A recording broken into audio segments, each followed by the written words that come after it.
ನಮ್ಮ Indian rupee value ಕಮ್ಮಿ ಆಗ್ತಾ ಇದೆ. ಫ್ಯೂಚರ್ ಅಲ್ಲಿ $1 $100 ಆಗುತ್ತೆ. ಡಾಲರ್ ಏನಕ್ಕೆ ಇಷ್ಟೊಂದು ಎಕ್ಸ್ಪೆನ್ಸಿವ್ ಆಗ್ತಾ ಇದೆ ಅಂದ್ರೆ ಪ್ರತಿಯೊಬ್ಬರಿಗೂ ಡಾಲರ್ ಬೇಕಾಗಿದೆ. ಇವಾಗ 54% ಎಕ್ಸ್ಪೋರ್ಟ್ ಇನ್ವಾಯ್ಸಿಂಗ್ ಡಾಲರ್ಸ್ ಅಲ್ಲಿ ಆಗುತ್ತೆ. 58% ಗ್ಲೋಬಲ್ ಫಾರಿನ್ ಎಕ್ಸ್ಚೇಂಜ್ ಡಾಲರ್ಸ್ ಅಲ್ಲಿ ಆಗುತ್ತೆ. 88% ಫಾರಿನ್ ಟ್ರೇಡ್ ಟ್ರಾನ್ಸಾಕ್ಷನ್ಸ್ ಡಾಲರ್ಸ್ ಅಲ್ಲಿ ಆಗುತ್ತೆ. ಡಾಲರ್ ನ ವ್ಯಾಲ್ಯೂ ಮೇಲ್ ಹೋಗ್ತಾ ಇದೆ ಯಾಕಂದ್ರೆ ಡಾಲರ್ ನ ಡಿಮಾಂಡ್ ಜಾಸ್ತಿ ಆಗ್ತಾ ಇದೆ. ಈಗ ಇನ್ನ ಜಾಸ್ತಿ ಆಗಿದೆ ಡೊನಾಲ್ಡ್ ಟ್ರಂಪ್ ಅವರಿಂದ.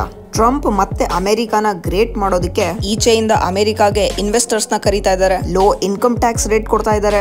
ಅವ್ರ ಲೋಕಲ್ಸ್ ಕೆಲಸ ಸಿಗ್ಲಿ ಅಂತ ಈಚೆ ಅವ್ರನ್ನ ಓಡಿಸ್ತಿದ್ದಾರೆ. ಫಾರಿನ್ ಇನ್ವೆಸ್ಟ್ಮೆಂಟ್ಸ್ ಗಳನ್ನ ಜಾಸ್ತಿ ಮಾಡ್ತಾ ಇದ್ದಾರೆ. ಆಮೇಲೆ ಮೇಡ್ ಇನ್ USA ಪ್ರಾಡಕ್ಟ್ಸ್ ನ ಪರ್ಚೇಸ್ ಮಾಡ್ಲಿ ಅಂತ ಚೈನಾ ಮೇಲೆ 60 to 100% ಟ್ಯಾರಿಫ್ ಹಾಕಿದ್ದಾರೆ. ಇದರಿಂದ ಅಮೆರಿಕನ್ ಎಕಾನಮಿ ಇಂಪ್ರೂವ್ ಆಗಿ ಟ್ರೇಡ್ ಜಾಸ್ತಿ ಆಗ್ಲಿ ಅಂತ. ಟ್ರಂಪ್ ನ ಈ ಪ್ಲಾನ್ ಗಳಿಂದ ಇನ್ವೆಸ್ಟರ್ಸ್ಗೆ ಧೈರ್ಯ ಬಂದಿದೆ. ಈ ಪ್ಲಾನ್ ಗಳಿಂದ ಅಮೆರಿಕ ಏನೋ ಉದ್ಧಾರ ಆಗುತ್ತೆ, ಬಟ್ ಆದ್ರೆ ಬೇರೆ ದೇಶಗಳು ತೊಂದರೆಗೆ ಬರುತ್ತೆ. ಡೇಟಾನು ಇದೇ ಹೇಳುತ್ತೆ. ಹೆಲ್ತ್ ಕೇರ್ ಆಗಿರ್ಬೋದು, IT ಇಲ್ಲ ಫೈನಾನ್ಸ್, ಈ ಫೀಲ್ಡ್ ನ ಮೇಜರ್ ಕಂಪನೀಸ್ ಬರೋದು ಅಮೆರಿಕ ಅಲ್ಲಿ. ನಾವ್ ಇದನ್ನ ಮರೆಯಕ್ಕಾಗಲ್ಲ. ಡೊನಾಲ್ಡ್ ಟ್ರಂಪ್ ಫಸ್ಟ್ ಒಬ್ಬ ಬಿಸ್ನೆಸ್ ಮ್ಯಾನ್, ಆಮೇಲೆ ಪೊಲಿಟಿಷಿಯನ್. ಡೊನಾಲ್ಡ್ ಟ್ರಂಪ್ ಅವರ ಈ ಸ್ಟೆಪ್ಸ್ ಇಂದ ಚೈನಾ ಇಂದ ಯುರೋಪ್ ಇಂದ ಇನ್ವೆಸ್ಟರ್ಸ್ ಅಮೆರಿಕಾಗ ಹೋಗ್ತಿದ್ದಾರೆ. ಈ ತರ ಡಾಲರ್ಸ್ ಸ್ಟ್ರಾಂಗ್ ಆಗ್ತಾ ಇದೆ, ನಮ್ಮ ರುಪೀಸ್ ವೀಕ್ ಆಗ್ತಾ ಇದೆ. ಇದ್ರಿಂದ ನಮ್ಗೇನು, ನಾವೇನ್ ದೊಡ್ಡ ಇನ್ವೆಸ್ಟರ್ಸ್ ಅಲ್ಲ. ಡಾಲರ್ ಏನಾದ್ರೆ ನಮ್ಗೇನು ಅಂತ ಯೋಚನೆ ಮಾಡ್ತಿದ್ರೆ ಈ ವಿಡಿಯೋನ ಕಂಪ್ಲೀಟ್ ಆಗಿ ನೋಡಿ. ನೀವ್ ದೊಡ್ಡ ಇನ್ವೆಸ್ಟರ್ ಅಲ್ಲ, ಡಾಲರ್ನು ಯೂಸ್ ಮಾಡ್ತಿಲ್ಲ, ಆದ್ರೆ ಪೆಟ್ರೋಲ್ ಯೂಸ್ ಮಾಡ್ತಿದ್ದೀರಾ ತಾನೆ ದಿನಾಗ್ಲೂ. ಇವತ್ತು ಒಂದು ಬ್ಯಾರಲ್ ಆಯಿಲ್ ನ ಪ್ರೈಸ್ $73 ಇದೆ ಅಂತ ಅನ್ಕೊಳ್ಳಿ. ಇದನ್ನ ಪರ್ಚೇಸ್ ಮಾಡಕ್ಕೆ ನಮ್ ಇಂಡಿಯಾ 2 ಟ್ರಾನ್ಸಾಕ್ಷನ್ ಮಾಡ್ಬೇಕು. ಫಸ್ಟ್ ನಮ್ ರುಪೀಸ್ ನ ಕೊಟ್ಟು ಡಾಲರ್ ನ ಪರ್ಚೇಸ್ ಮಾಡ್ಬೇಕು. ಆಮೇಲೆ ಆ ಡಾಲರ್ ಇಂದ ಆಯಿಲ್ ನ ಪರ್ಚೇಸ್ ಮಾಡ್ಬೇಕು.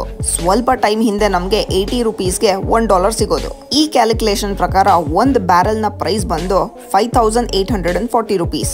ಆದ್ರೆ ಈಗ $1 ನ ವ್ಯಾಲ್ಯೂ ಬಂದು $86 ಆಗಿದೆ. ಇದರಿಂದ $5,840ಗೆ ಸಿಕ್ತಿದ್ದ ಒಂದು ಆಯಿಲ್ ಬ್ಯಾರಲ್ $6,278 ಆಗಿದೆ. ಸೊ $438 ಇನ್ಕ್ರೀಸ್ ಆಗಿದೆ. ಈ ಎಕ್ಸ್ಟ್ರಾ ಕಾಸ್ಟ್ ನ ಕಂಪನಿ ಇಲ್ಲ ಗೌರ್ಮೆಂಟ್ ಪೇ ಮಾಡಲ್ಲ. ಅದನ್ನ ಕಾಮನ್ ಮ್ಯಾನ್ ನಮ್ಮಂತವ್ರ ತಲೆ ಮೇಲೆ ಹಾಕ್ತಾರೆ.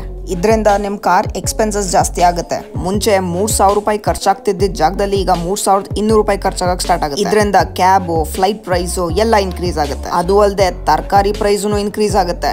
ಯಾಕೆಂದ್ರೆ ತರಕಾರಿ ಏನ್ ನಡ್ಕೊಂಡಂತೂ ಬರಲ್ಲ. ಅದನ್ನ ಮಾರ್ಕೆಟ್ಗೆ ಇಲ್ಲ ಅಂದ್ರೆ ನಿಮ್ ಮನೆ ತನಕ ತಗೊಂಡ್ಬರಕ್ಕೆ ಯಾವ್ದಾದ್ರು ಟ್ರಕ್ ಇಲ್ಲ ವೆಹಿಕಲ್ ಯೂಸ್ ಆಗೇ ಇರುತ್ತೆ. ಅದಕ್ಕೆ ಡ್ರೈವರ್ ಪೆಟ್ರೋಲ್ ಹಾಕ್ಸೇ ಇರ್ತಾರೆ.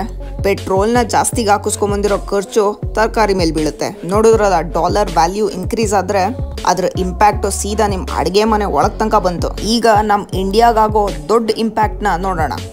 ಡಾಲರ್ಸು 7.5% ಅಷ್ಟು ಇನ್ಕ್ರೀಸ್ ಆಗಿದೆ.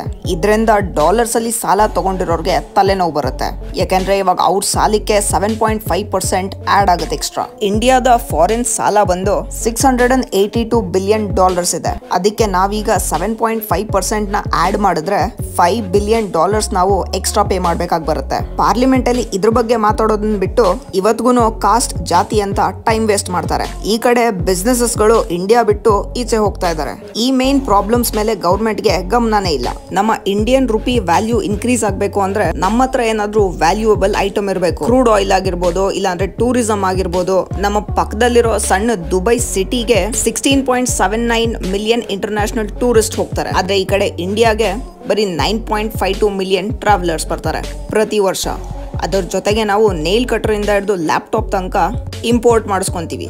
ಈ ತರ ಇರ್ಬೇಕಾದ್ರೆ ಎಲ್ಲಿಂದ ರೂಪಾಯಿ ವ್ಯಾಲ್ಯೂ ಇನ್ಕ್ರೀಸ್ ಆಗುತ್ತೆ?